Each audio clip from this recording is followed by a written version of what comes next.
Stargazers will be out in full force celebrating Astronomy Day. You forget about long ago in a galaxy far away. There's a lot to learn right here about space, galaxies, and stars. And meteorologist Robert Gautreaux, lightsaber and all, is live this morning at the Highland Road Observatory with a preview of what's going on out there. Good morning, Obi-Wan Gautreaux. Good morning, JP. Lightsaber. No, I don't have that here this morning. Where have you been? Saturn? Well, we're looking at Saturn right now. I don't see you there. We'll show you that shot of Saturn in a little bit, too. Some cool stuff going on here, not only right now, but this weekend. International Astronomy Day on Saturday. Lots of events going on. I actually volunteered for this before I made my big break on TV about 5 years ago, and that was as a grad student at LSU. And since then, apparently, the crowd just keeps getting bigger and bigger. I'm here with Christopher Kersey of the observatory, and he's been telling me that the crowd has been getting bigger and bigger. So how long have you been doing this, 20 years? Yeah, the observatory has been here for almost 20 years. We'll have our anniversary in the fall. Owned by 3 different groups: BREC, LSU's Department of Physics, and the Baton Rouge Astronomical Society. So what goes on at, during International Astronomy Day? I remember when I came, talked about meteorology, of course, but there's a lot of stuff you can do looking at stars, lots of students, and just a lot of kids and families. What goes on? Yeah, well, it's an 8-hour event, and you're right, it's been getting bigger every year. Last year we had a record crowd of over 1,100 people. Some other BREC facilities come and exhibit. The Baton Rouge Zoo, the Blue Bond Swamp Nature Center, the Baton Rouge Gallery is coming for the first time this year. Our Mars truck, which we partner with LSU, it's going to be here. There's going to be chemistry demonstrations from Catholic High and the LSU Chemistry Department. The Civil Air Patrol usually shows up, the Metropolitan Airport too. We'll have a live remote from one of the radio stations and a fire truck on exhibit from the St. George Fire District. So there's a lot of stuff going on, and I'm kind of the resident geek at the station, so I get to do cool stuff like this. We'll be back in a little bit. We'll take a live look at Saturn. Saturn's up in the sky now, rings and all. We'll take a look at that, and we'll also talk with a professor, a doctor from Yale, but she teaches at LSU. She's particularly interested in researching Tabby star, a very special star. We'll talk more about that coming up later in Tune In. For now, back to y'all. Awesome. Sounds like a great event. Thank you, Robert. What do you mean, kind of a geek? He is a weather geek. Just straight out. Yeah. All right. Hey, thanks, Robert. Looking for a job. Stargazing geek Robert Gautreaux to the Highland Observatory, where he is live this morning to preview this very special day. So you're stargazing this morning. Yeah, that's right. That's right, JP. I'm a meteorologist. It's the study of things in the sky, and, you know, this is technically in the sky, so we're geeking out here. We have an image of Saturn. Now, I would tell you it's a live image. We had a live image of Saturn earlier, but the thing is that it's a little bit cloudy, and so now what we're looking at is just a still image of Saturn. But this is what it looked like a little while ago. We've been actually Facebook streaming live on the Baton Rouge Astronomical Society page, and then I shared it on my page, so hopefully we'll get the cloud cover to move away. But there's a lot of stuff that they do here. They're looking at stars. This morning we're looking at a planet. Saturn is up and it's bright. Its rings are at the perfect angle. So what other things do you do here at the Highland Road Observatory? I'm here with Christopher Kersey. Right? There we go. What else are you looking at? Well, LSU's Department of Physics uses this place to help their kids get their degrees. Brass does a lot of asteroid and comet hunting. This place has actually been used to discover over 40 asteroids. But as far as the public goes, we have lectures most Friday nights. Friday and Saturday nights we program viewing. So of course things rise earlier every night. So Saturn will be available for the public in the summer. We do Jupiter, Venus, Mars. We have some other annual events. The big ham radio field day, ARRL field day, is always the last full weekend in June. The Baton Rouge Amateur Radio Club will be hosting that here on this property. That's always a lot of fun.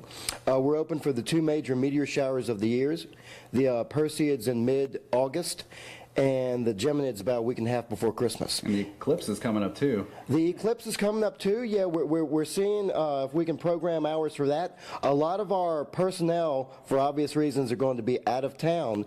So BREC headquarters is working to see if we can get more work hours for that. We'd really love to be open for that. Yeah, they have a lot of events going on. I actually ran into him at Perkins Row as they were stargazing. So there's a lot of stuff that goes on here. We'll be back in a little while. We're going to talk about Tabby Tabby star. It's a real unique star. We're going to talk about the expert with Tabby star coming up in just a little bit. Back to y'all in the studio. Very neat. All right. Hey, speaking of stars. Tonight's the night. There we go. It is D-Day. It is draft day. About a Star Trek. This weekend, stargazers will be out in full force celebrating Astronomy Day. And there's a lot to learn about space on Earth. Meteorologist Robert Gautreaux is live this morning at the observatory on Highland Road with a preview of what's out there. Good morning, Robert. Good morning. Yeah, we're talking about right now Tabby star. It's a very unique star. And speaking of Tabby star, I have whom it's named after, Dr. Tabitha Boyajian. She's a researcher at LSU, a physicist, and a Yale student, I might add. And she is the expert on this star. And it's very unique. What is so unique about Tabby star? This star was observed with the Kepler Space Telescope that was launched in 2009, and this mission its objective was to find exoplanets, so planets going around other stars. And it did this by measuring stars' light really well, and it was looking for a planet going in front of the star and blocking out a bit of the light. And every time it would orbit the star, you would see a periodic drop in a star's brightness. And also observed all other things that stars do. So some stars are variable, some are binaries, some flare up, some pulsate, all these sorts of things. And it observed this one star that we're talking about to exhibit some behavior that we've never really seen before. And so in the 4-year mission that Kepler observed it, if nothing's going on with the star, its brightness will remain constant. It'll be a straight line of data. But for this star, we have, for most of the time, it's a constant brightness, but then it's punctuated with these drops in brightness that last for a couple of days to a week. And they're varying shapes and depths. And that just, a natural explanation is very hard to come by when you're looking at data like this. So it's really arbitrary rhythms as opposed to what's with the normal star. And so this is research being done at LSU, so that's pretty cool, pretty unique. What does it bring to the community and to the university?